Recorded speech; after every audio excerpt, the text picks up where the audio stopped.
Bom dia, boa tarde, boa noite. Eu me chamo Gustavo Moreira. Eu tô produzindo esse vídeo aqui pra fazer uma apresentação, né? E antes de começar a minha apresentação do trabalho, eu tenho uns disclaimers pra fazer, uns disclaimers para serem feitos, né? O primeiro é a minha câmera, e o principal é a minha câmera, né? Que eu tô olhando aqui, falando diretamente olhando pra apresentação, pro slide, né? E eu vou estar olhando pra cá, com a outra câmera, né? Olhando, tentando ser direto também, olhando para você, que eu vou estar olhando pro retorno da gravação para ver se não tá tendo nenhum erro, porque já deu erro algumas vezes, infelizmente, e algumas anotações, né? Caso eu precise pegar alguma anotação, falar alguma coisinha, eu vou estar utilizando esta câmera, tá? Mas e aí eu vou ficar trocando essa câmera, essa câmera, essa câmera, essa câmera, só porque eu sou chato, né? Só porque eu sou chato e eu posso ser chato, por assim dizer. E a última coisa que eu tenho pra falar de disclaimer, que eu tô tentando esconder aqui, ó, com a camisa do Galo, meu microfone, tá? É de que eu tô captando meu áudio e eu não quero ficar com esse microfone na cabeça, então vou deixar ele aqui com um microfone de bancada. Talvez o áudio saia um pouquinho ruim, mas isso eu vou tentar conferir depois. Se der errado, é complicado, vou ter que gravar de novo. Mas, tirando isso, vamos lá. Eu vou fazer uma apresentação sobre a espécime Aphargophium proctumens, né? Eu vou falar sobre seu uso, benefícios, suas aplicações na prática farmacêutica, né? Esse trabalho é apresentado por mim, Gustavo Pereira Moreira, que é o meu nome completo. Vamos falar um pouquinho do contexto e os seus objetivos, ok? Em um cenário crescente de interesses das pessoas por medicamentos provenientes de itens diretamente feitos pela natureza, né, sobre medicamentos fitoterápicos, a Garra do Diabo, que é o nome comumente brasileiro, por assim se dizer, a Garra do Diabo, que é um nome, pra falar a verdade, lusófilo, né, desta planta que está na esquerda da imagem. Essa imagem está mais ou menos ruim, mas eu tentei aumentar, ampliar a imagem e todas estavam ficando com qualidade baixa, então infelizmente a qualidade da imagem não ficou muito boa, né? Mas a Garra do Diabo, ela tem um potencial terapêutico relativamente alto no manejo de doenças musculoesqueléticas que são crônicas, né? O trabalho, ele objetiva-se em apresentar sobre um enfoque mais científico o estado é, dessa planta, da espécie, a sua morfologia, eu vou falar sobre a morfologia dela, a composição química dela, a eficácia terapêutica e a sua segurança nas perspectivas regulatórias e clínicas, tá? A visão botânica. Vamos lá.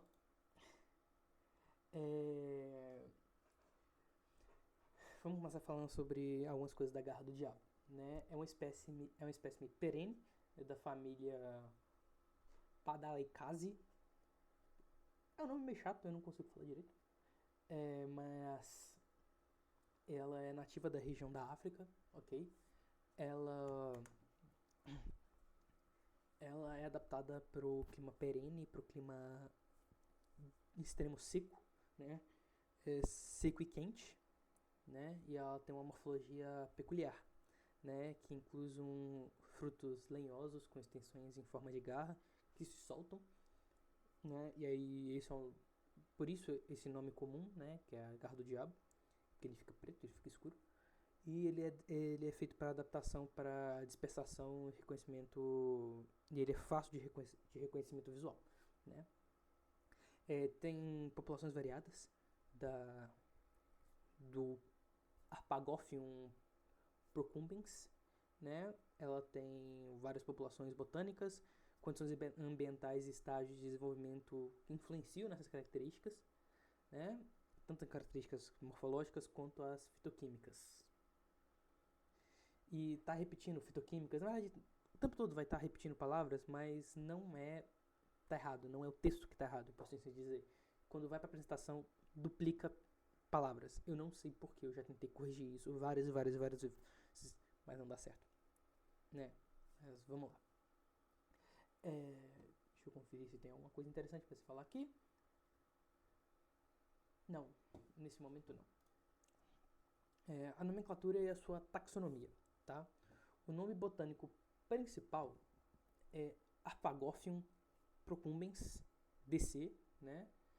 Acompanhado por sinônimos como garra do diabo, ou em inglês Devil's Clown, né? Tem diferenças taxonômicas entre a H, que é a Arpagophyum, né?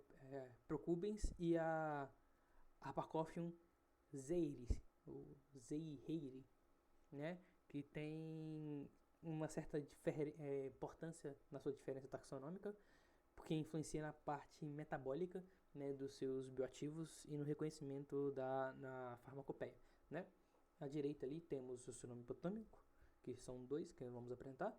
Temos alguns sinônimos, né, como garra do diabo, Devil's Clown em inglês. Tem a graping também, que pode ser do francês. Ou grimping, eu vou tentar usar meu francês, né? Grappin du Dubier, duplé, tem em francês. Tentei fazer só para ficar chique. Algumas diferenças taxonômicas, né? Que são simples, mas não diferenciam exatamente na parte física, apenas na parte metabólica. A partes utilizadas. As partes medicalmente relevantes da garra do diabo consistem nos seus tubérculos secundários das raízes após a coleta manual. Segue-se um processo de limpeza, corte e secagem controlada, essencial para preservar os constituintes dos bioativos, né? Na Step 1, na primeira parte, é a sustentabilidade, né? A subcoleta e a colheita não controlada ameaçam populações naturais naquela região, porque tem que ser necessário um plantio relativamente grande, né?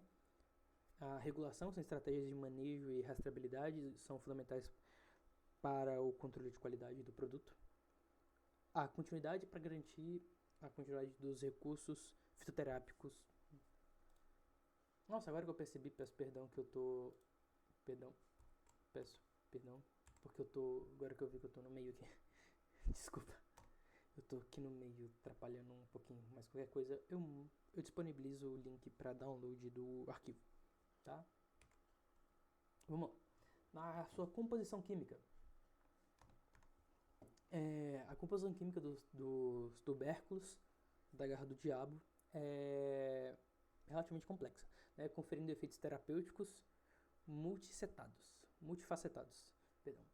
Os principais compostos incumbem a iridoides, glicosídeos, fenilatóides, flavonoides e fitosteróis, né? Eu tenho aqui alguma separação da composição química na direita que eu vou falar daqui a pouquinho, né?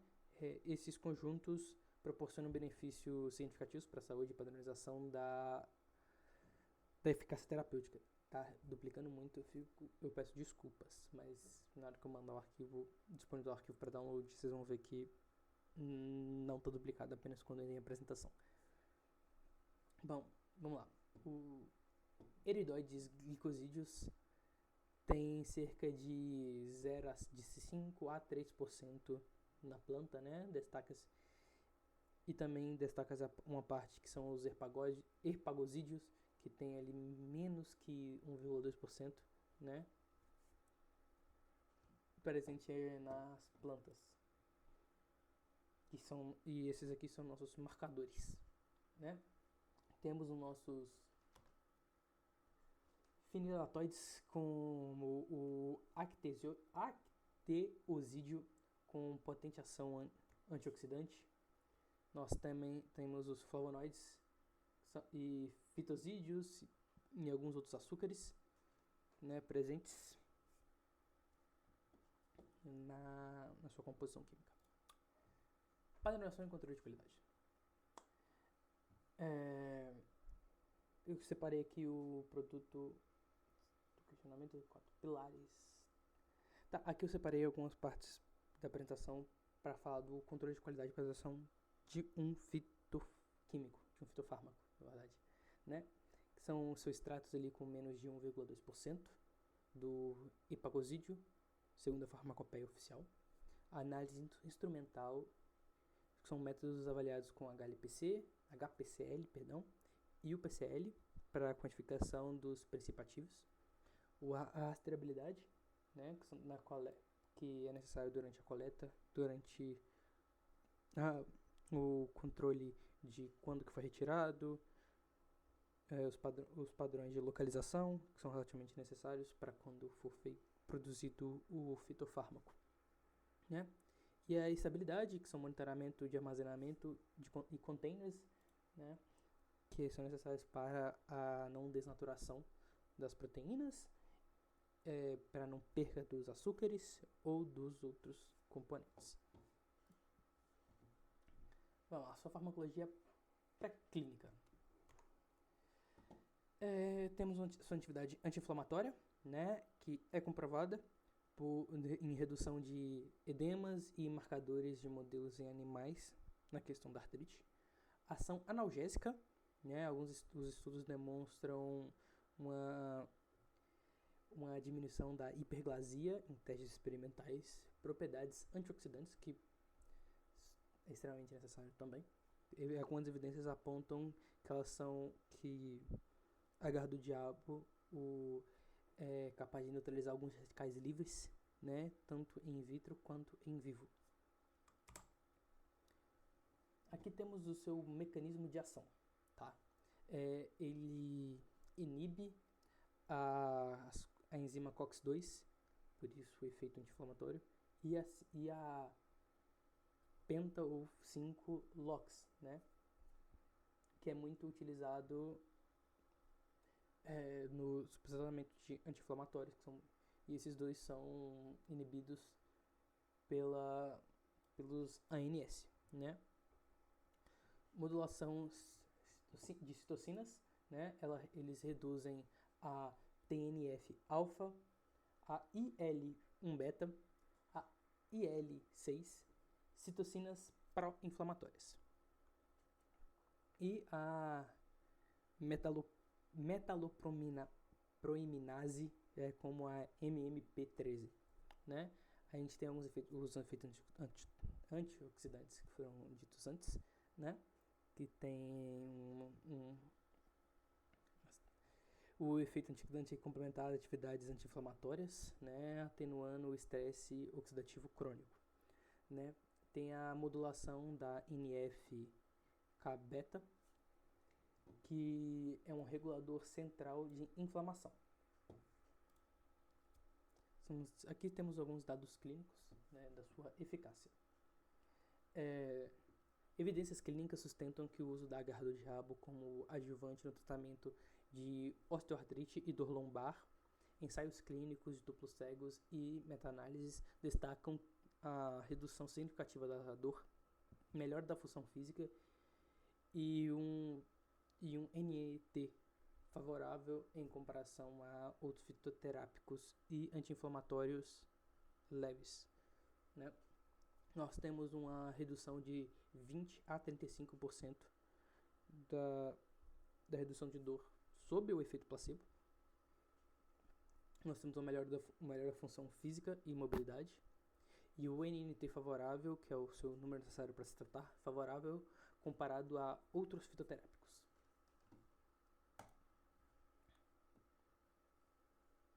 Aqui ficou um pouco... Peço perdão. Aqui ficou junto. Mas são os dados clínicos da questão de segurança, né? Efeitos adversos leves.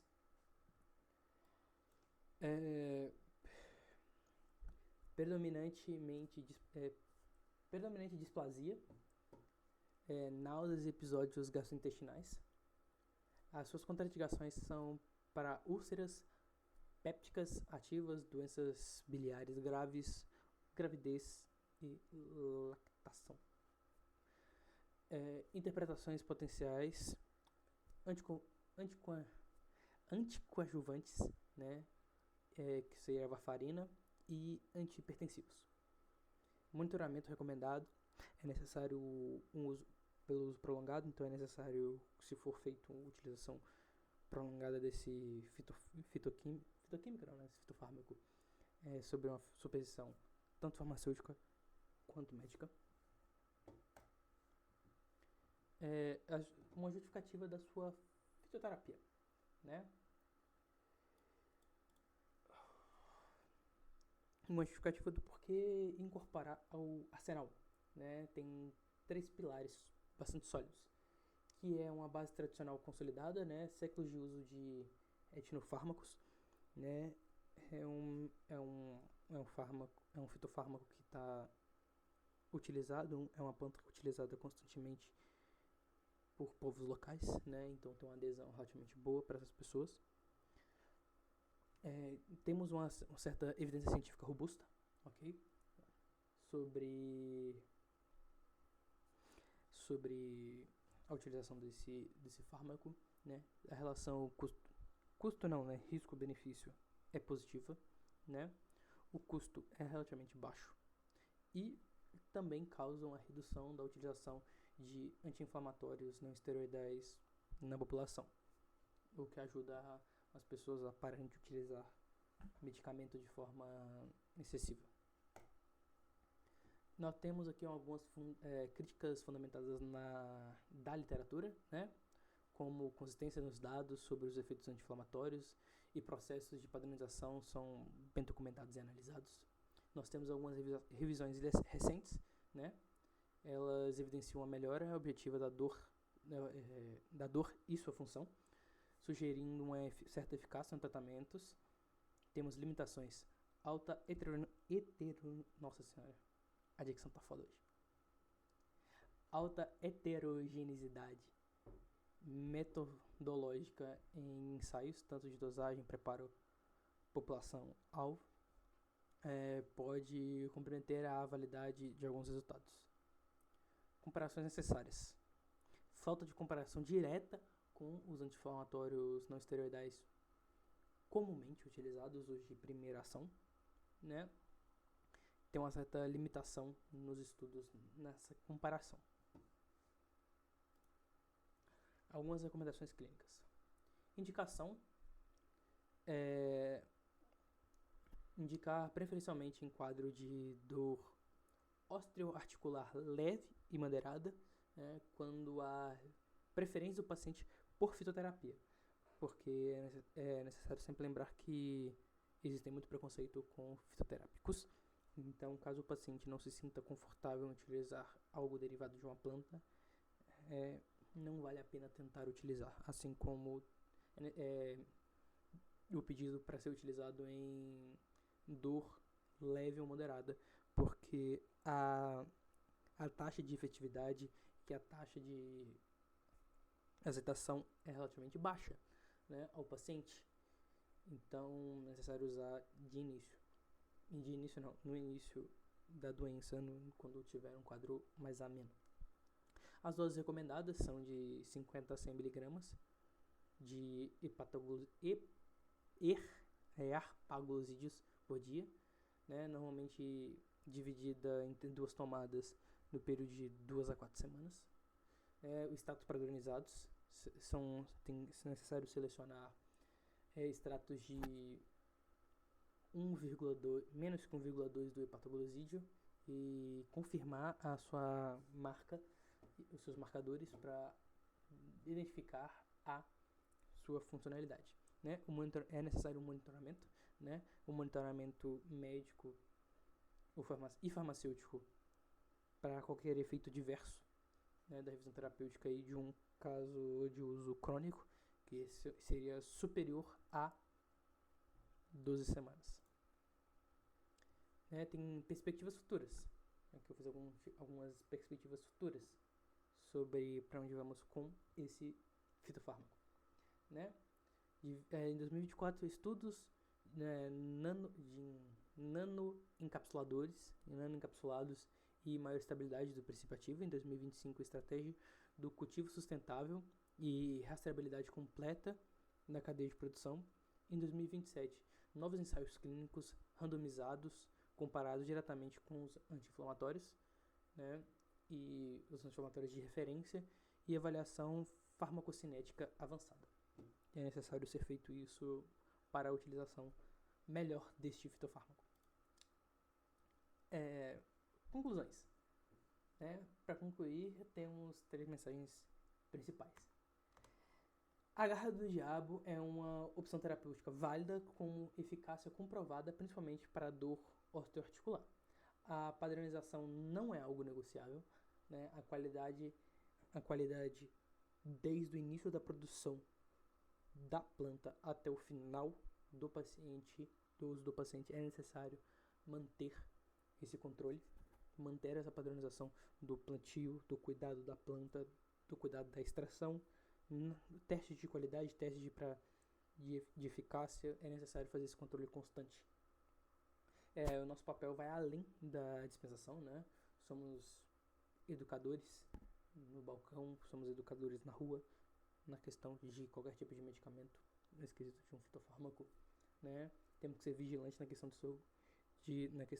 temos que ser vigilantes na segurança e proporcionar um uso racional tanto de fitofármacos quanto medicamentos industrializados. Aqui tem algumas referências. Infelizmente eu não coloquei data, né, das referências, né, mas aqui tem algumas. Tem a da Anvisa, tem algumas meta-análises na qual eu utilizei, e a Devil's Clown, que é a de número 5 e a de número 6, né, que eu peguei em inglês. Ok? Muito obrigado. Desculpa ficar travando o tempo todo, né? Eu fiz relativamente isso com uma certa velocidade, então eu não consegui treinar muito bem meu manejo na fala, fiquei perdido, peço perdão, mas trabalho entregue. Muitíssimo obrigado. Tenha um bom final de dia, um bom meio de dia, um bom final de semana. Tchau, tchau.